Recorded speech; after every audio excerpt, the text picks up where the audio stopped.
IAS, Indian administrative service, UPSC का paper कह लो या फिर कलेक्टर साहब कह लो, ये एक ऐसा सपना है जो अलग अलग नामों से हर एक स्टूडेंट, हर एक एस्पिरेंट इस सपने को देख रहा होता है। रातों की नींद को त्याग कर, रातों में जाग कर यह सपना देख रहा होता है, मेहनत कर रहा होता है कि इस सपने को एक हकीकत में बदला जा सके। Hello everybody, this is Digraj Singh Rajput, welcome to social brains.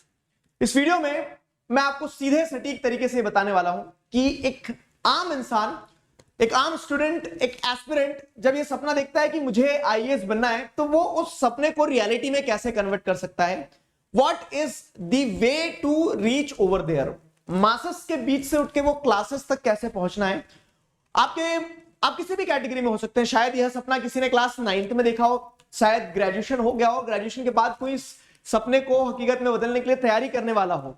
तो आपको जो फर्स्ट इंफॉर्मेशन पता होना चाहिए कि आखिरकार एग्जाम क्या होता है, किस तरह से, कौन दे सकता है, क्या प्रोसेस होता है, किस किस प्रकार के पेपर होते हैं, वो सारी सीधी और इंपॉर्टेंट जानकारी जो है आपको इस वीडियो में मैं देने वाला हूं। सबसे पहली चीज, आईएएस, इंडियन एडमिनिस्ट्रेटिव सर्विस। यहां पे भारतीय प्रशासनिक सेवा की बात की जा रही है। प्रशासन, एडमिनिस्ट्रेशन, एडमिनिस्ट्रेटिव, यह शब्द आपको क्या दर्शाता है? यह शब्द सीधा और सरल रूप से आपको यह दर्शाता है कि जो भी डे टू डे एडमिनिस्ट्रेशन है, जो कि ग्राउंड लेवल पे गवर्नमेंट के द्वारा कैरी आउट की जानी चाहिए, उस चीज को, उन आइडियाज को, उन थॉट्स को रियलिटी में कन्वर्ट करने के लिए जो गवर्नमेंट के एम्प्लॉयज होते हैं, वो Indian administrative officers, Indian administrative service के थ्रू इलेक्ट होते हैं। उन्हें आईएएस ऑफिसर कहा जाता है। क्या आईएएस ऑफिसर एक कलेक्टर होता है? जी हां, कलेक्टर से ऊपर भी जाता है। आईएएस ऑफिसर एक कैटेगरी हो गई है और उस कैटेगरी के हिसाब से आप देखते हैं तो अलग अलग रोल प्ले कर रहा होता है वो व्यक्ति जो एक आईएएस ऑफिसर होता है। तो आपके बहुत सारे कंफ्यूजन हो सकते हैं और बहुत सारे मिथ्स भी हो सकते हैं, तो वो सारी चीजें हम यहां पे कवर करने वाले हैं।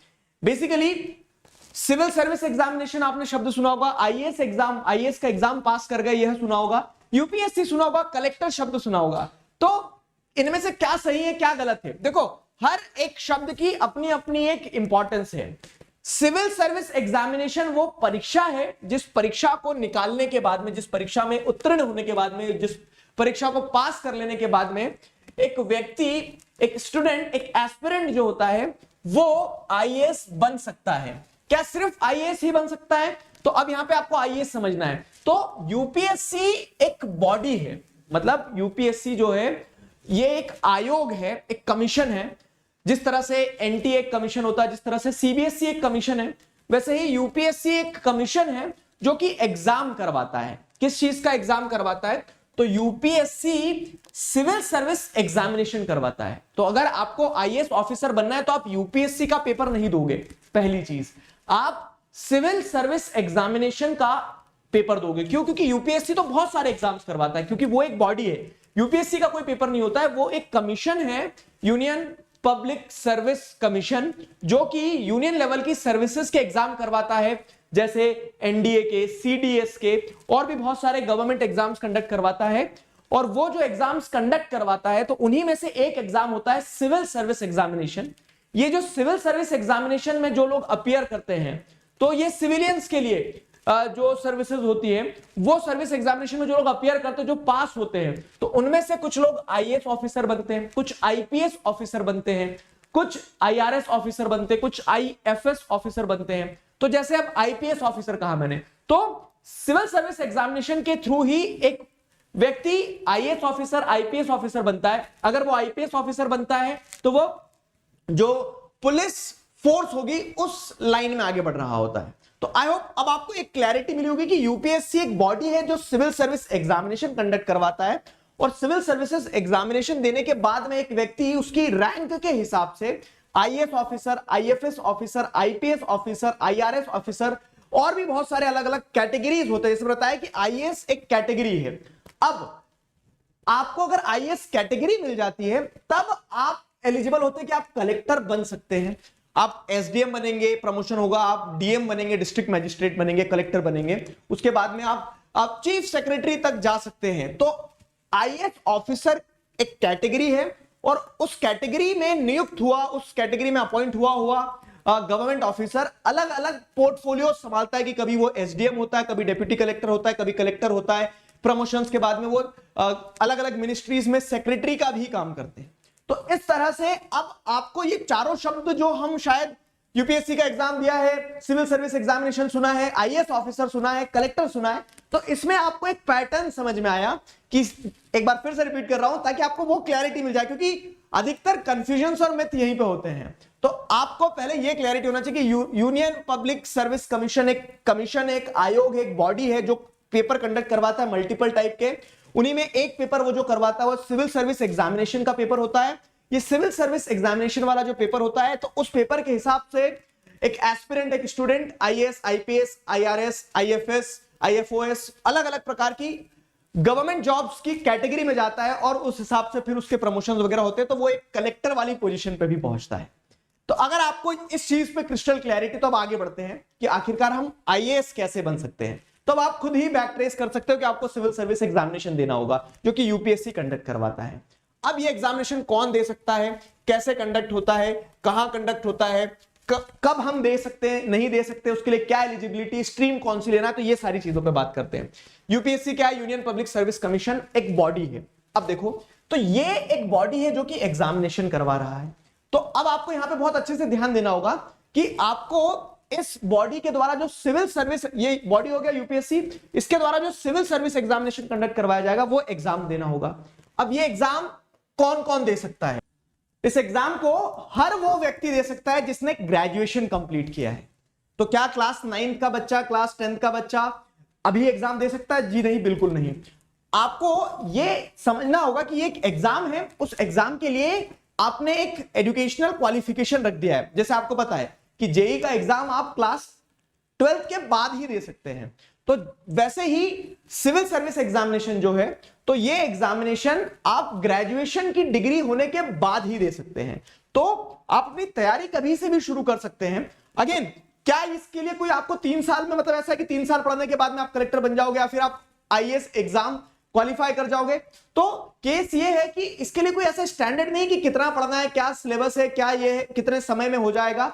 वो एक एंट्रेंस एग्जाम है, मतलब बहुत सारे एस्पिरेंट्स होंगे, इसीलिए एस्पिरेंट्स वर्ड यूज किया जाता है जब भी हम किसी कॉम्पिटिटिव एग्जाम, किसी एंट्रेंस एग्जाम की बात करते हैं। क्यों? क्योंकि वहां पे आपको रेगुलर कोर्स नहीं कंप्लीट करना है कि 3 साल पढ़ लिया, बीए कंप्लीट हो गया तो अब आपके पास बीए की डिग्री हो गई, तो वैसे ही 3 साल पढ़ने के बाद में आपको कलेक्टर बना देंगे। वो एक एस्पिरेशनल एग्जाम है जहां पे बहुत सारे कैंडिडेट्स ये एस्पायर करते हैं कि वो सिविल सर्विस एग्जामिनेशन क्लियर करेंगे और उन्हें आईएएस ऑफिसर का कैटेगरी मिलेगा या फिर आईपीएस ऑफिसर की कैटेगरी मिलेगी, जो भी आप चाहते हैं। तो वो एक एंट्रेंस एग्जाम है। उस एंट्रेंस एग्जाम में अपीयर होने के लिए आपके पास में ग्रेजुएशन की डिग्री होना चाहिए। आप पढ़ाई कभी से भी करो, कुछ भी करो, एट द एंड जैसे 2022 में एग्जाम हुआ है, तो 2022 के एग्जाम को जब आप लिखने जा रहे हैं तब आप ग्रेजुएट होना चाहिए। तो वो एक मिनिमम क्वालिफिकेशन है।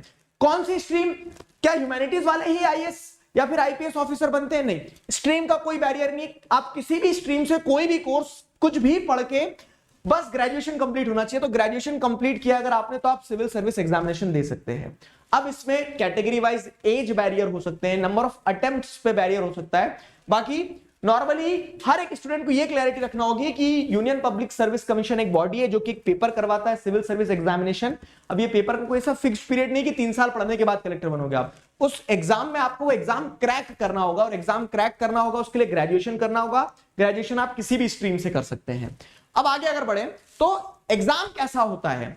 अगेन, अब आपको मैं यहां पे सिर्फ ये बता रहा हूं कि कैसे आप एक आईएएस ऑफिसर अगर एस्पायर कर रहे हैं कि आप बनना चाह रहे हो तो कैसे बन सकते हैं, इसका सिलेबस क्या होता है, ये सारी चीजें अगर आप चाहेंगे तो we can have a detail discussion on that, कि सिलेबस ओवरव्यू और एग्जाम पैटर्न पे एक बार डिटेल डिस्कशन हो जाए किसी दूसरे वीडियो में।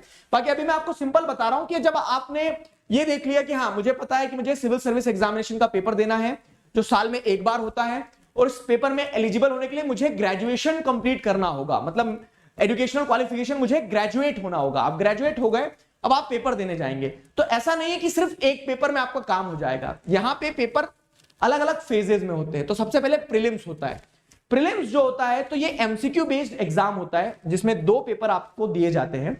2 पेपर जो होते हैं, तो एक जनरल स्टडीज वाला पेपर होता है जिसमें geography, history, polity, economics, science and tech, environment और दुनिया भर की सारा जनरल जीएस जनरल स्टडीज का पार्ट जो है वो आता है। तो एक पेपर वो होता है, और दूसरा पेपर सीसैट का होता है। पहले पेपर में 100 क्वेश्चन होते हैं, दूसरे पेपर में 80 क्वेश्चन होते हैं। इस तरह से प्रीलिम्स के 2 पेपर रहते हैं जो एमसीक्यू बेस्ड रहते हैं। अब यहां जो प्रीलिम्स क्वालिफाई करता है, मतलब एक कट ऑफ सेट होता है, जो प्रीलिम्स पास करता है वो एलिजिबल होता है मेंस का एग्जाम लिखने के लिए। वो एस्पिरेंट मेंस का एग्जाम लिख सकता है। मेंस का एग्जाम क्या होता है, अगेन इस पे डिटेल डिस्कशन हम एक सिलेबस वाले वीडियो में अलग से कर सकते हैं, अगर आपको चाहिए तो just let me know in the comment section. तो प्रीलिम्स एग्जाम देने के बाद में मेंस का एग्जाम दिया जाता है। मेंस के एग्जाम में 9 पेपर होते हैं। जी हां, ये आपका एक दिन में एग्जाम हो जाता है प्रीलिम्स, और जो प्रीलिम्स क्वालिफाई करता है, ये एक तरह का फिल्टर लग गया।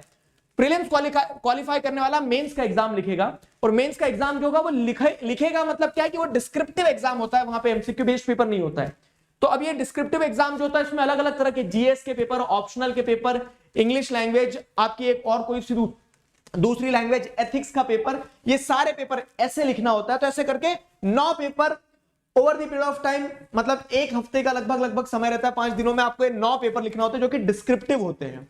अब ये डिस्क्रिप्टिव लिखने के बाद में यहां से आपको नंबर मिलेंगे, और उन नंबर के हिसाब से फिर थर्ड फेज होता है इंटरव्यू का। तो ये इंटरव्यू में आपका नॉलेज जितना टेस्ट करना था वो प्रीलिम्स और मेंस में कर लिया है। अगर आप मेंस में जो एक कोटा ऑफ स्टूडेंट्स निकाले जाएंगे जिन्हें इंटरव्यू के लिए कॉल किया जाएगा, तो अगर आप उसमें क्वालिफाई करते हैं तो फिर आप मेंस का एग्जाम क्वालिफाई करने के बाद इंटरव्यू के लिए जाते हैं, जहां पे आपका इंटरव्यू होता है। और इंटरव्यू के बाद में जो मेंस और इंटरव्यू के नंबर है टोटल, जो आपको जैसे मान लीजिए कि 250 नंबर के आपके पेपर हुए हैं, तो उन एग्जाम्स में वो जो पेपर हुए हैं, तो उन पेपर्स के हिसाब से आपकी एक रैंक बनेगी, और जो टॉप रैंक्स रहेंगी, तो मान लीजिए 1000 अगर वैकेंसी है, तो 1000 वैकेंसी में से मतलब जैसे इंटरव्यू के लिए अगर मान लीजिए 5000 लोग जाते हैं, तो उसमें से जो नंबर के अकॉर्डिंग 1000 के ऊपर वाले जो स्टूडेंट्स रहेंगे, 1000 जो ऊपर के नंबर वाले स्टूडेंट्स रहेंगे, उन स्टूडेंट्स को 1000 वैकेंसी है, तो फिर वो 1000 स्टूडेंट्स क्या कहलाएंगे कि उन्होंने सिविल सर्विस एग्जामिनेशन क्रैक किया। वो सभी आईएएस नहीं बने।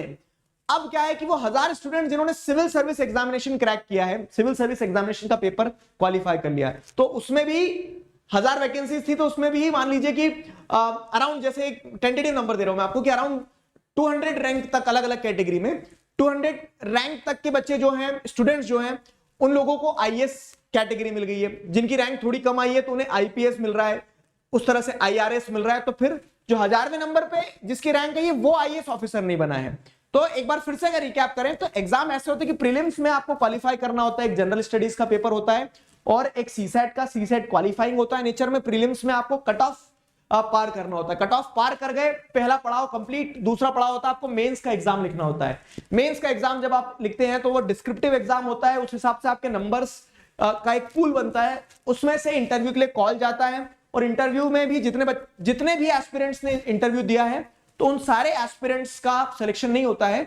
उनमें से जो टॉप रैंक्स रहती है, मतलब जिनके सबसे ज्यादा नंबर होते हैं, वो सिविल सर्विस एग्जामिनेशन क्वालिफाई करते हैं। और जितने लोग सिविल सर्विस एग्जामिनेशन क्वालिफाई कर रहे हैं, तो उसमें टॉप रैंक जो रहेंगी, उन्हें आईएएस ऑफिसर का कैटेगरी मिलता है, वो आईएएस ऑफिसर कहलाते हैं।